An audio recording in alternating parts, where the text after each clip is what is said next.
미국의 주식시장은 반대로 멀티플의 압박은 생기는 거죠. 장기금리가 상승하니까. 다만 주식시장 같은 경우는 지금 어닝의 성장에 대한 기대가 굉장히 크게 프라이싱이 돼 있습니다. 한계점을 넘어간다면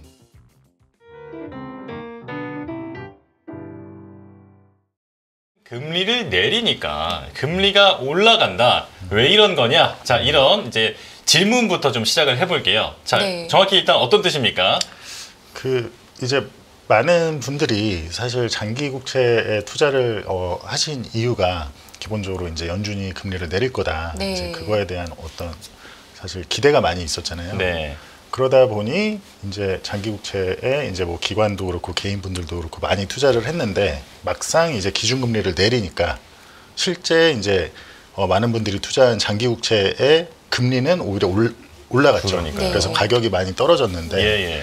이게 이제 딱 FOMC 때 이제 금리를 인하하고 나서 지금까지 거의 한 60bp 굉장히 큰 폭으로 많이 올랐습니다. 10년 기준으로. 네. 기본적으로 만약에 우리 지금 이제 글로벌 경제가 정말로 리세션에 이미 빠진 상태였다라고 한다면 네.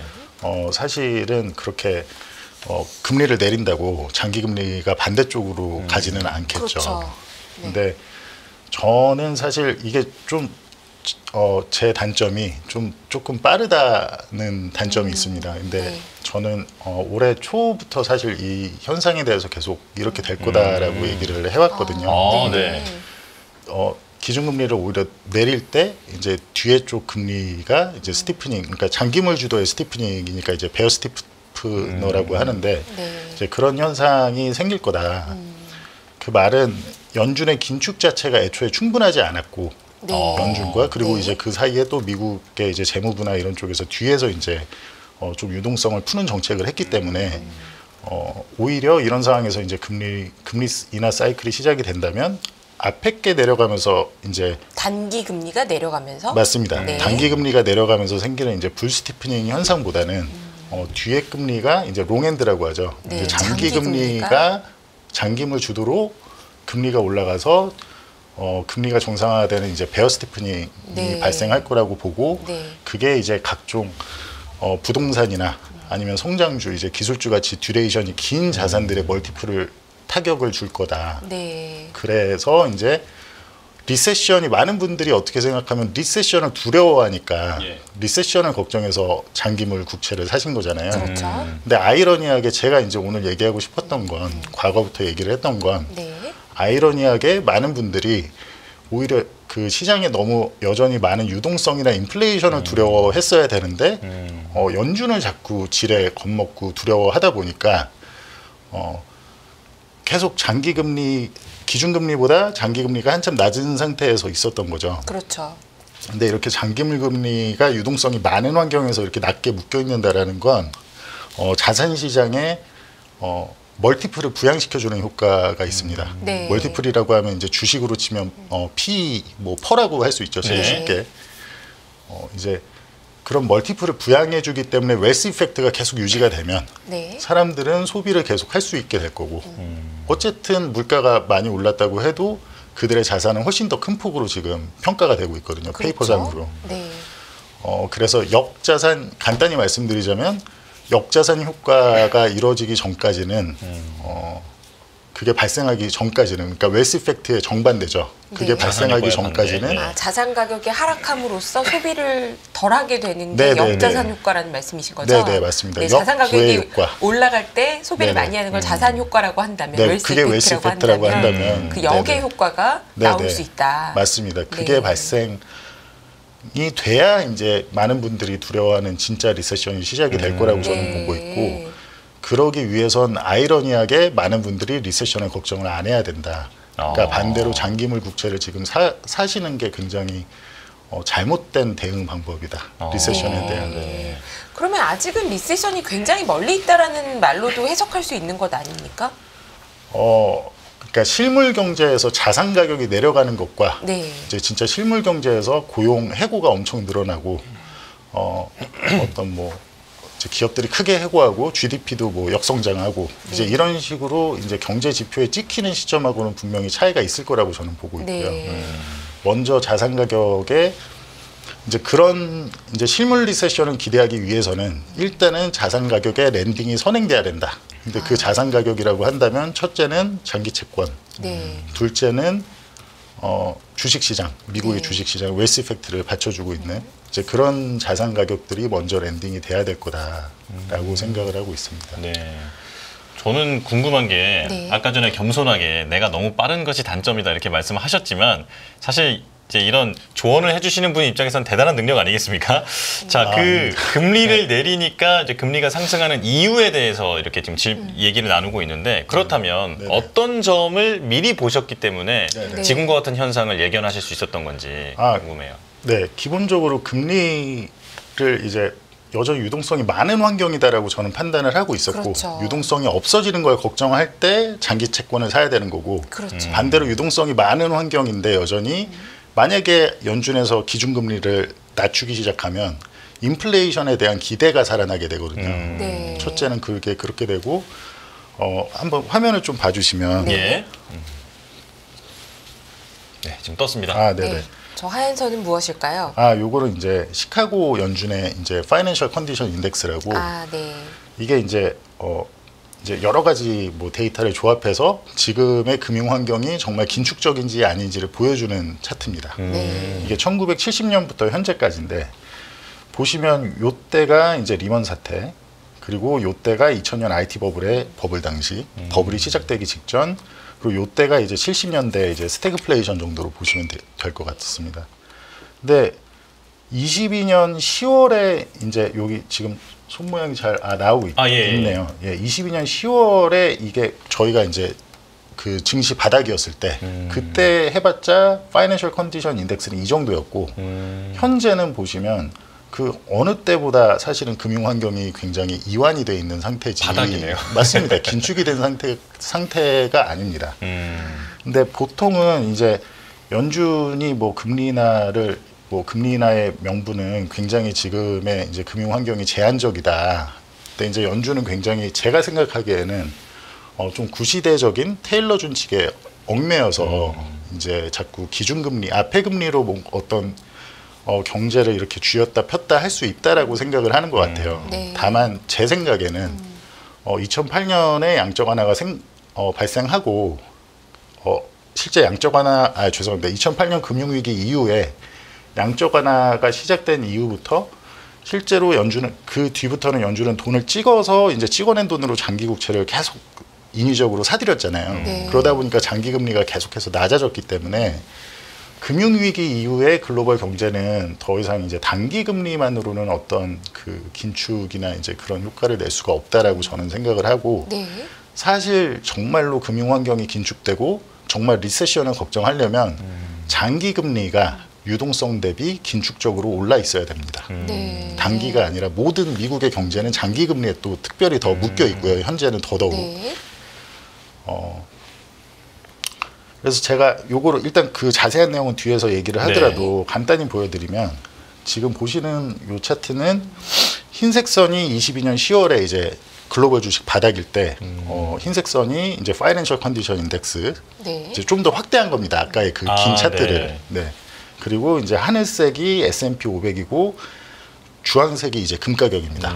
네. 근데 이게 이제 금이라는 거는 사실은 대표적인 리퀴디티, 그러니까 유동성이 계속 시장에 앞으로 풀릴 것 같냐, 어떠냐를 기대를 알 수 있는 자산이거든요. 어떤 분들은 금이 그냥 안전자산의 역할로서 생각을 한다고 또 생각하시지만 금의 가장 대표적인 특성을 꼽으라고 한다면 앞으로 시장의 리퀴디티가 만약에 많이 증가할 것 같은지에 대한 이제 그런 심리를 보여준다라고 생각을 할 수 있거든요. 근데 반대로 22년 10월에 주식 바닥 이후부터 사실 이때부터 연준은 뭐 그 23년 초에 또 SVB 사태도 있었고 여러 가지 뭐 BTFP 프로그램부터 해서 뭐 재정 정책 계속 쓰고 하면서 금융 환경은 계속해서 이완돼 왔습니다. 거기에 핵심은 특히 또 장기 금리가 그렇기 때문에 21년부터 22년까지 나름 가파르게 장기 금리가 그래도 상승한 것과는 다르게 22년 10월부터는 꽤 안정적인 레인지에서 움직였거든요. 그렇죠. 5%까지 물론 잠깐 23년에 갔었지만 그 이후에 또 연준이 피벗을 했죠. 네. 가만히 연준을 자세히 보시면 연준은 사실 장기 금리가 어떤 일정 선을 넘어갈 때마다 계속해서 피벗을 합니다. 그게 말이 됐던 뭐가 됐던 자기들은 지금 저희가 봤을 때는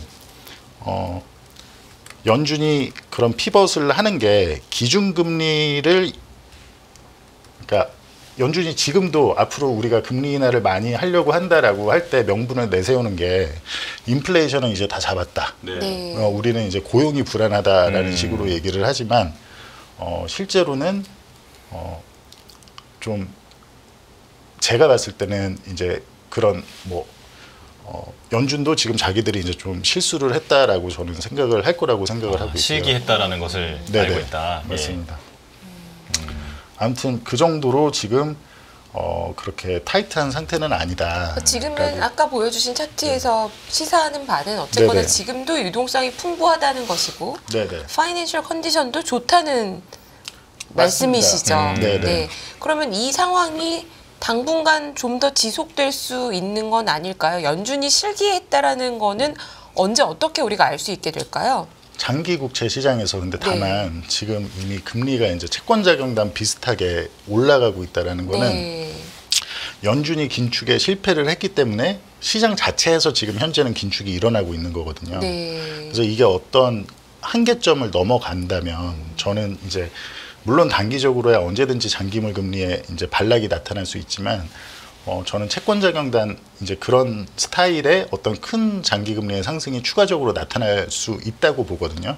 그러면 그 수준은 어느 정도일까요? 지금 미국 10년물이 단기간에 지금 4.2 정도까지 네네네. 올라와 있지 않습니까? 네네. 얼마나 가면은 4.5가 넘어가면 네. 저는 기본적으로 좀 시장에 충격이 발생할 수 있다고 보고 네. 다만 그럼에도 불구하고 최근에 이제 장기 금리가 상승한 것도 꽤 가파른 속도로 상승을 했잖아요. 그렇죠. 네. 다만 지금 미국의 주식 시장은 반대로 어닝이 멀티플의 압박은 생기는 거죠. 장기 금리가 상승하니까. 네. 다만 주식 시장 같은 경우는 지금 어닝의 성장에 대한 기대가 굉장히 크게 프라이싱이 돼 있습니다. 근데 이게 이제 그렇게 되면 앞으로 이제 계속 이어질 어닝 시즌에 기대가 이렇게 높게 충족돼 있으면 이 높은 기대를 계속해서 이제 실적이 실현을 해주지 못한다면 네. 이제 그 문제가 그때 이제 장기금리도 4.5나 이런 레벨이 넘어가게 된다면 좀 크게 문제가 생길 수 있다라고 네. 생각을 하고 있습니다. 네. 지금 가장 걱정하시는 게 연준이 실기했다라고 보시는 가장 큰 포인트가 뭘까요? 인플레이션이 다시 살아날 거라고 보시는 걸까요? 네, 장기적으로는 인플레이션 문제도 굉장히 강할 거라고 생각을 하고 네. 연준 내부에서도 결국에는 어쨌든 이런 뜨거운 경제를 원하고 있는 게 전혀 아니거든요. 네. 어쨌든 소프트 랜딩이라고 한다면 좀 부드럽게 랜딩을 하기를 원하는 거잖아요. 네. 근데 지금 뭐 각종 지표들 최근에 나오는 것들만 봐도 굉장히 뜨겁죠. 근데 이제 그런 지표가 나올 수 있는 거에는 제가 혹시 화면을 좀 봐주신다면 네. 미국의 정부는 사실 지금 현재 부채나 이런 게 굉장히 많고 저는 제가 보는 글로벌 경제는 2008년 금융위기 이후부터는 미국은 정부 주도로 부채를 늘린 다음에 그 부채를 민간에게 부로 이전을 시켜줬다라고 생각을 합니다. 그러다 보니 민간의 경제는 꽤 미국 같은 경우는 건강한 편입니다. 이 차트를 보시면 명목 GDP 대비로 총 민간 부채는 이게 1974년부터 현재까지의 이제 민간의 부채거든요. 네. 이제 주황색은 이제 총 가계의 부채입니다. 그래서 이제 제일 여기 보시면 이렇게 높이 있는 이때가 2008년이에요. 네. 그때 당시에 비해 훨씬 건강해져 있는 상태고요. 또 기업 부채, 민간의 기업 부채 또한 요때가 2008년이고 요때가 코로나입니다. 네. 이때 당시보다 훨씬 더 건강해져 있죠. 실제 코로나 때 처음에 이제 연준이 재정과 결합해서 굉장히 그 확장적인 이제 무한 QE라고 해야 될까요? 예. 이런 정책을 썼잖아요. 네. 그때 당시에 민간의 기업들이 굉장히 저리에 중기 장기로 대출을 많이 받았습니다. 그렇죠. 아주 진짜 역대 최저금리예요. 그런 상황에서 단기 금리만 오르고 장기 금리는 모두들 다 리세션을 걱정해서 장기 금리가 이렇게 역전돼 있는 이렇게 내려온 네. 상황에서는 네. 그러니까 그런 기업들이 그렇게 낮은 금리에 장기로 조달을 그때 당시에 이미 성공한 상태에서 장기 금리가 낮아 있으면 그 지금 리세션을 걱정하는 분들이 생각하는 리세션은 나타나기 어렵다고 저는 생각을 합니다. 아, 그건 또 왜 그런 거죠? 결국에 그들이 이제 리세션이라는 그러니까 건 실제 어떤 조달하는 금리는 장기금리 기준이 더 많기 때문에 맞습니다, 장기금리가 맞습니다. 낮을 때는 리세션이 잘 오지 않는다. 그렇죠. 결국에 네. 미국의 경제는 민간 경제는 장기 금리에 묶여 있다라고 네. 아까도 말씀드렸는데 네. 장기 금리가 그렇게 아직 비교적 그렇게 유동성에 비해 높지 않은 상태에서는 네. 부의 효과가 계속 유지가 되는 거죠. 근데 반대로 장기 금리가 이제 그보다 높게 올라간다. 어느 정도 계속 높아지는 경로에 있다. 네. 그리고 대중도 이 장기 금리가 어디까지 높아질지 앞으로는 계속 높아질 수 있겠다라는 그런 두려움을 갖기 시작하면 그렇게 되면 이제 기본적으로 이런 거죠. 채권 금리가 10년 채권 금리가 예를 들어서 그냥 제가 쉽게 6%를 준다라고 가정할 네. 때 뭐 주식으로 기대할 수 있는 수익률이 뭐 연에 몇 프로, 뭐 이익 수익률로 계산해 보면 지금 한 4% 정도 되거든요. 네. 그러면 다들 그러니까 주식에 대한 밸류에이션이 떨어지겠죠. 매력이 좀 네. 떨어지죠. 매력이 떨어지겠죠. 네. 뭐 그런 식으로 나타난다라고 보시면 될 것 같고. 저는 여기 그 아까 전에 인플레이션 관련해서 질문 드리고 싶은 게 장기적으로 봤을 때는 미국 경제가 다시 인플레이션이 일어날 가능성이 있다고 보신다라고 네네. 하셨는데 요게 이제 대선과 엮어서 좀 보면 네네. 혹시 그게 이제 트럼프가 뭐 당선이 되느니 뭐니 이런 것과는 관계없이 네네. 지금 이제 경제 이 상황만 봤을 때에도 인플레이션이 일어날 수 있는 상황이다라고 이제 판단을 하신다는 걸까요? 기본적으로 중국이 저는 미국의 최근에 이제 좀 디스인플레이셔너리한 흐름을 굉장히 도움을 줬던 거는 중국이 이제 예상외로 코로나를 락다운을 굉장히 오랫동안 이끌어갔고 그리고 그 뒤에 부양책을 다시 실행하지 않았잖아요. 네. 인플레이션의 가장 핵심적이고 중요한 요소는 이제 화폐라고 저는 생각을 하고, 근데 기본적으로 특히 원자재 가격, 상품 인플레이션을 만드는 건 원자재거든요. 근데 중국이 지금 얼마 전에 이제 천명했듯이 네. 이제 굉장히 큰 부양책을 쓰겠다라고 하고, 지금까지 미국의 인플레이션의 디스인플레이셔너리한 흐름을 만들어낸 거는 전적으로 원자재 가격의 디스인플레이션에 있습니다. 네. 서비스 물가는 계속해서 하이어 폴 롱거로 가고 있고요.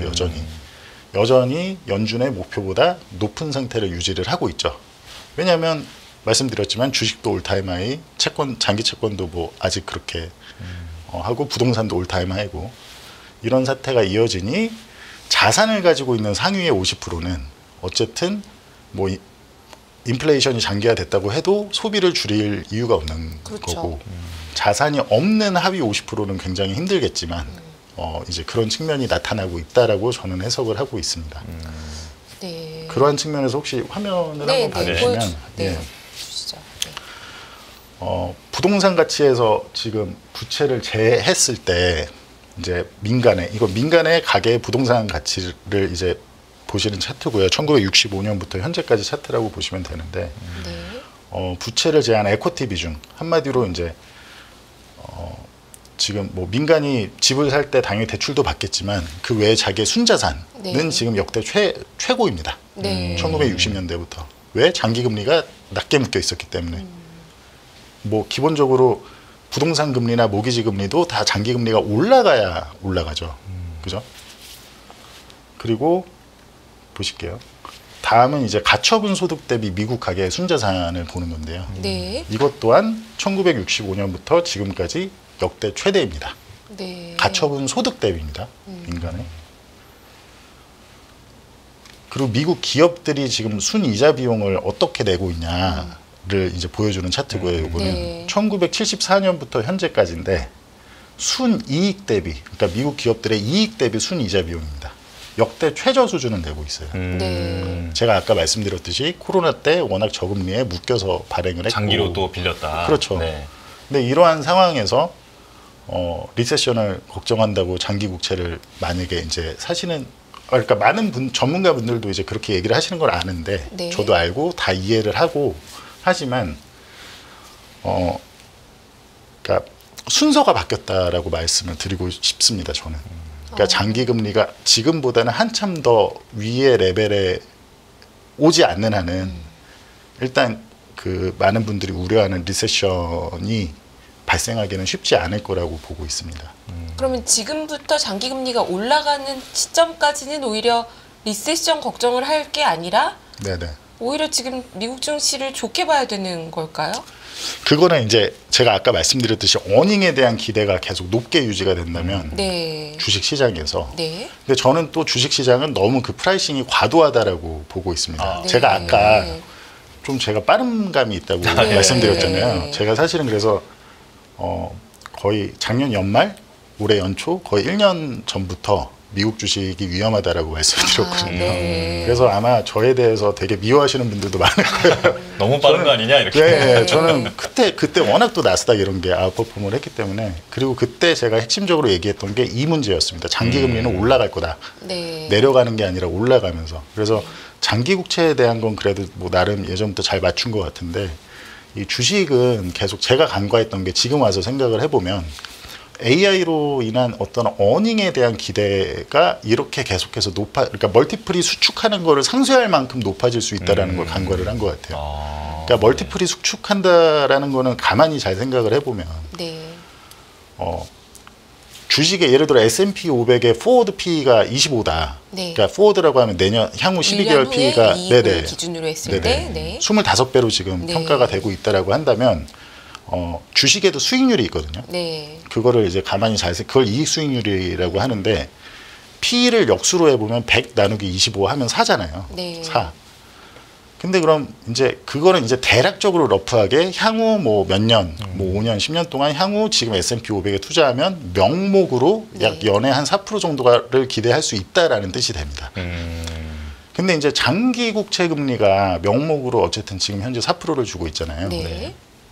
그런다라고 한다면 일단 기본적으로 생각할 때 사람들이 뭘 생각을 해야 되냐면 근데 장기 국채는 아무튼 간에 명목상으로는 무위험 자산이잖아요. 네. 10년을 내가 기다릴 수만 있다고 한다면 원금이 보장이 되는 거죠. 네. 그러니까 주식은 사실 그거보다 훨씬 더 좀 더 장기 국채보다 리스크 프리미엄을 많이 제공을 해줘야 되거든요. 네. 근데 지금은 어떻게 보면 제가 아까 말씀드린 성장에 대한 기대가 워낙 높기 때문에 그 리스크 프리미엄이 주식에는 전혀 없는 상황입니다. 네. 지금 현재 프라이싱은. 그래서 만약에 물론 명목 경제 지표가 저도 당분간은 좀 뜨거워 보이게 나올 거라고 생각은 하는데 그게 조금이라도 이제 기대치보다 낮은 수준으로 발표가 된다면 예.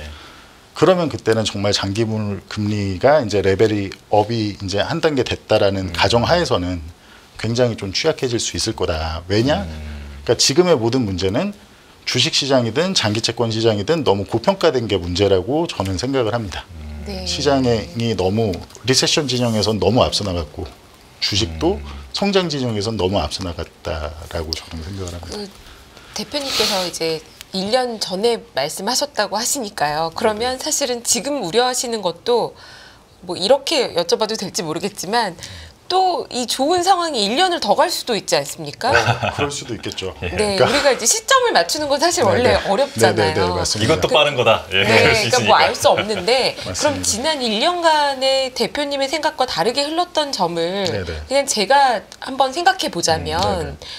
금리는 뭐 어쨌거나 금리의 최종 금리에 대한 기대는 지금 과거보다는 미국이 금리를 아주 많이 내리진 않을 것이다라는 생각들을 이미 하고 있죠.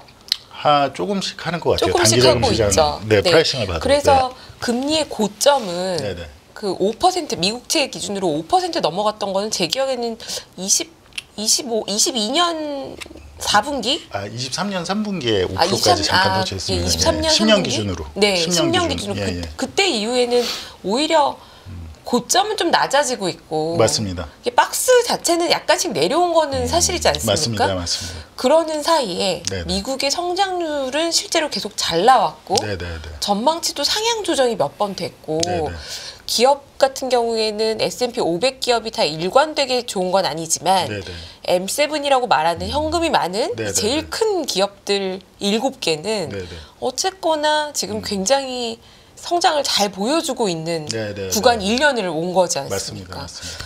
그렇다면 이게 만약에 1년을 더 가고 미국 금리가 뭐 갑자기 추락하진 않더라도 요 박스 자체가 약간 하향 조정되는 지금 이 유사한 흐름이 1년 정도는 더 갈 수도 있는 가능성이 있지 않습니까? 너무 예리한 질문을 요게 바뀌려면 네네. 대표님 말씀하신 것처럼 네. 장기 금리가 확 올라가고 네네. 주식 시장이 무너지고 채권 금리가 확 튀는 네네.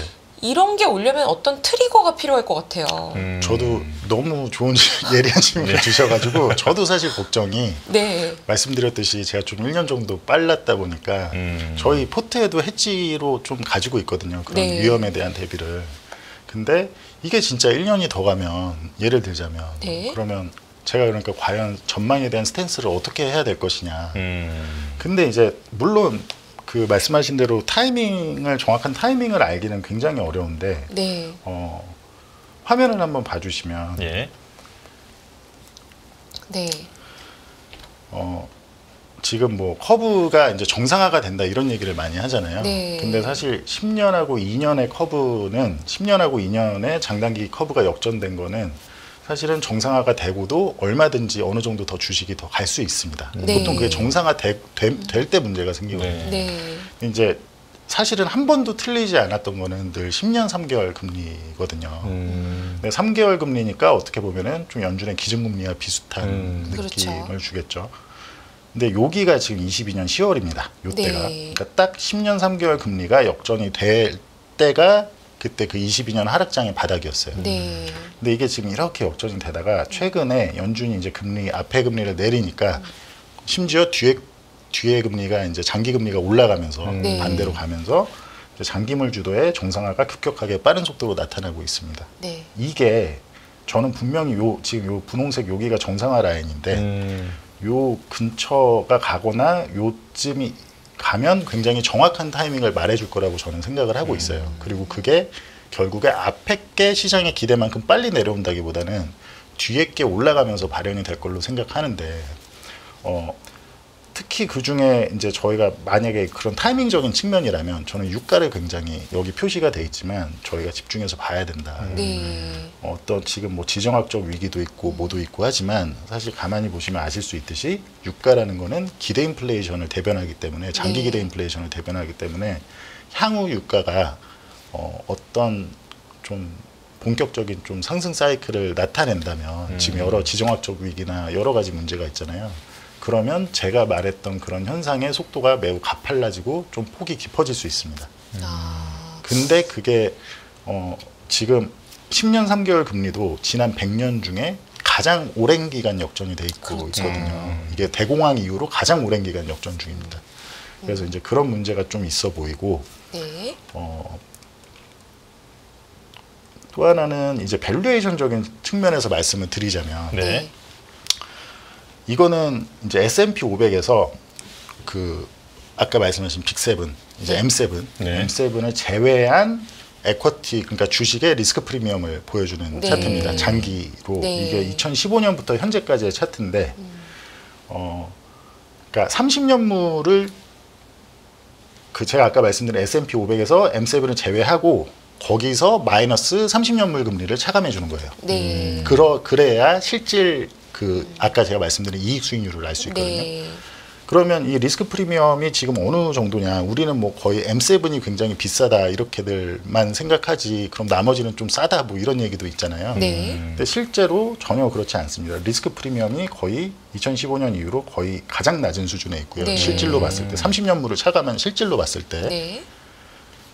그리고 M7의 이제 리스크 프리미엄 같은 경우는 이미 마이너스로 들어가 있습니다. 그러니까 너무 네. 비싼 상황이라는 거죠. 네. 네. 근데 다만 M7은 멀티플도 높지만 실제로 어닝에 대한 그 실현은 정말로 하더라고요. 저도 좀 네. 놀랐던 게 그렇죠. 그렇게 21년, 22년 뭐 이런 인플레이션의 하이어 폴런 거를 겪고도 어닝을 진짜로 특히 엔비디아 같은 경우는 그렇게 엄청나죠. 달성하는 게 네. 굉장히 저도 놀랐습니다. 근데 이제 그래도 어쨌든 중요한 건 밸류에이션 측면인데 네. 이제 이런 매크로를 결합해 봤을 때는 밸류에이션이 많이 비싸다. 그리고 이제 다음 화면 한번 봐주시면 이거는 이제 12개월 포워드로 그러니까 네. 1년 포워드로 실질 어닝일드 제가 아까 말씀드린 30년 금리를 차감한 이제 12개월 포워드 그 멀티플을 그 본다면 실제 어닝일들을 본다면 네. 그 이익 수익률 예. 이게 이제 평균값에서 얼마나 평균보다 지난 3년 평균, 5년 평균, 10년 평균, 25년 중 얼마나 더 낮은 수준으로 이제 가로가 돼 있으니까 다 마이너스인 거죠. 네. 그러니까 어닝스 일드가 이익 수익률을 지금 밸류에이션이 어떻게 제공하고 있느냐거든요. 근데 지금 보시면은 모든 섹터 구간에서 웬만 지난 다 마이너스입니다. 네. 지금 현재 밸류에이션이 미국 주식 시장의 밸류에이션이. 네. 근데 제가 계속 말씀드리는 게 왜 30년 금리를 차감하냐. 그게 그러니까 그런 채권 금리와 주식도 수익률이 있기 때문에 예. 그 멀티플은 서로 경쟁하는 관계거든요. 그러니 거기에 국채 금리를 차감해 줘야 완전한 실질이 되는 거고. 네네. 그렇게 봤을 때 지금 현재 국채 금리 레벨을 본다면 이미 너무 굉장히 밸류에이션이 고평가다. 예, 뭐 일단 이 정도 윗부분으로 네. 말씀드리겠습니다. 그 제가 이 두 가지 질문을 드리고 싶어요. 일단 네네. 첫 번째는 유가를 말씀해 주셨는데요. 네네. 유가가 지금 지정학적 문제가 생겨도 과거처럼 올라가지 않는 여러 요인이 있지 않습니까? 네네네. 그 제가 예전에 근무했던 회사인데 유진투자증권에 어. 그 최근에 나온 보고서가 있어요. 유가에 대한 보고서인데요. 공급 폭탄이 온다 이런 보고서를 아, 써서 제가 재미있게 네네네. 봤습니다. 네. 근데 저도 제가 애널리스트 하는 동안에 미국 셰일에 대해서 네. 이 연합 인포맥스와 함께 네. 미국 탐방도 다녀온 적이 있어요. 네네네. 근데 이제 미국이 실제로 에너지 순수출을 지금 아주 많이 하고 있고 사우디를 제치고 지금 오일 생산량이 제일 많지 않습니까? 네네네. 그래서 이제 전 세계적으로 봤을 때 어지간한 지정학적 리스크로는 네네. 이 공급량이 그렇게 옛날처럼 아, 네네. 그렇게 제약적이지가 않다. 네네네. 그래서 이런 게 다 오히려 완화됐을 때에는 조금만 풀려도 예를 들어 뭐 이란, 이스라엘 이런 문제가 조금만 더 풀려도 네네. 오히려 공급 과잉이 한 번에 쏟아질 가능성이 더 위험하다. 이런 얘기를 하더라고요. 어떻게 보시나요? 그게 이제 대체적인 컨센서스인 것 같아요. 네. 월가를 포함한 이제 제도권 컨센서스 같은데 원유 같은 경우는 실제 미국의 공급 능력은 실제 에너지 실물 쪽을 많이 다루시는 아주 타이트하게 보시는 분들을 네. 참고를 하자면 실제 미국은 더 이상 공급이 늘기가 어렵다고 많이 보고 있습니다. 네. 오히려 앞으로 줄 거다. 여러 가지 뭐 리그수나 여러 가지 다 참고했을 때 실제 각 유정이 생산할 수 있는 허용 범위를 다 그 프로덕티비티 그러니까 생산성을 다 감안하자면 네. 많이 줄 수 있다. 네. 그리고 이제 뭐 지정학적 위기는 저는 그냥 둘째로 치고라도 그런데 왜 원유가 그렇게 인플레이션이 장기화되는 동안에도 지난 2년간 뭐 90불에서 70불, 뭐 90불에서 65불 사이 왔다 갔다 했냐라고 네. 한다면 실제로 어떤 뭐 이란이래요. 죄송합니다. 오펙 플러스도 계속해서 감산을 했고 네. 오펙 플러스뿐만 아니라 리비아 사태도 있었고 심지어 브라질도 지금 실제 생산이 좀 줄고 있거든요. 네. 그럼에도 불구하고 왜 계속 횡보를 했고 심지어 최근에는 또 70불 뭐 이렇게 네. 하고 있냐. 사실은 중요한 거는 중국의 실제 수요는 많이 꺾였었습니다. 중국이. 네. 중국이 저도 제가 예상했던 것보다 저는 이제 원유에 조금 불리시한 입장인데 네. 특히 70불 초반, 뭐 60불 후반, 70불 초반, 70불 중반 이 정도면 아주 어그레시브하게 사야 된다라고 보는 입장이거든요. 네. 근데 이제 굉장히 딥하게 보다 보면 중국이 실제로 수요가 많이 꺾였더라고요. 근데 그게 뭐 전기차나 이런 수요가 아니라 중국의 경제가 실물 경제가 많이 약화돼서 뭐 정유나 화학 뭐 이런 쪽에서 많이 꺾였더라고요. 근데 이제 그게 이제 좀 턴어라운드가 보이기 시작한 게 저는 이제 올해 중반, 그러니까 한 6월, 7월쯤부터 많이 네. 보였다라고 생각을 하고 이제 여기에 하나 더해서 실제 중국이 지금 소비를 굉장히 진작시키겠다고 하고 있잖아요. 네. 근데 중국의 소비를 진작시키는 그런 대규모의 부양책이 저는 이번에는 정말로 확실히 나온다라고 보고 있고 중국에는 참고로 굉장히 불리시합니다. 저희는 바닥에서 굉장히 많이 사놨고요. 근데 이게 정말로 소비의 연결 이번에는 뭐 아파트를 때려짓겠다 뭐 이런 게 아니거든요. 뭐 아니면 뭐 건설을 뭐 인프라를 막 지어서 도로 짓고 항만 짓고 뭐 이런 게 아니거든요. 그렇죠. 근데 소비를 진작시키겠다라고 한다면 원자재 중에서 제가 생각하기에는 그래도 가장 다이렉트하게 연결되어 있는 게 에너지입니다. 네. 그리고 특히 원유고요. 근데 제가 보는 어떤 좀 원유에 대한 거는 좀 얘기하자면 굉장히 길게도 얘기할 수 있지만 시간 관계가 있으니까 제가 보는 측면에서 오히려 지정학적 거는 그냥 일단은 잊어버리더라도 그거는 전쟁이라는 거는 저는 상수라고 생각을 하거든요. 늘 언제든지 있을 수 있는. 근데 구조적인 측면을 봤을 때 미국은 공급이 장기적으로 아주 이미 피크를 작년에 쳤다라고 저희는 보고 있고 공급이 아주 그러니까 계속해서 줄 거다라고 보고 있고 특히 긴 프레임으로 보자면 미국이 진짜 미국이나 서방이 얘기하는 정말 그 그린 에너지 있잖아요. 그거를 달성하기 위해서는 아주 사실 훨씬 더 많은 투자가 필요합니다. 뭐 에너지 업계나 뭐 여러 가지 전체적으로. 근데 실제로 그 투자가 굉장히 캐펙스가 과소해서 이루어지고 있거든요. 굉장히 적게 이루어지고 있거든요. 그러면 그런 뭐 그린 에너지 전기차를 만들려고 그래도 사실은 원유가 더 많이 들어가고 그러니까 할 얘기는 많은데 짧게 하자면 좀 그래서 큰 구조로 생각하자면 저희는 원유는 굉장히 크게 상승할 수 있다라고 레벨 자체를 아예 달라질 수 있다 평균 레벨이 유가가 올라가면 사실 인플레이션을 재자극할 수 있고 당연히 채권 금리가 올라갈 수 있습니다. 그러니까 그 부분을 우려하신다는 포인트는 뭐 이해는 했고요. 근데 저는 개인적으로는 이 부분 약간 유가에 대해서는 물음표가 여전히 있지만 대표님의 설명은 이해를 했습니다. 근데 두 번째는 이 장이 완전히 꺾이려면 이번 사이클은 엔비디아가 주도하는 AI 또는 IT 혁신의 시대라고 볼 수 있을 텐데요. 정말 제가 봐도 놀랍게도 이 높은 이익에 대한 기대치를 계속 뚫고 있지 않습니까? 이게 조금 더 지속될 가능성에 대해서는 어떻게 보시나요? 물론 이게 한번 꺾이면 밸류에이션이 비싸기 때문에 주가 많이 하락할 수 있다는 거엔 저도 동의를 해요.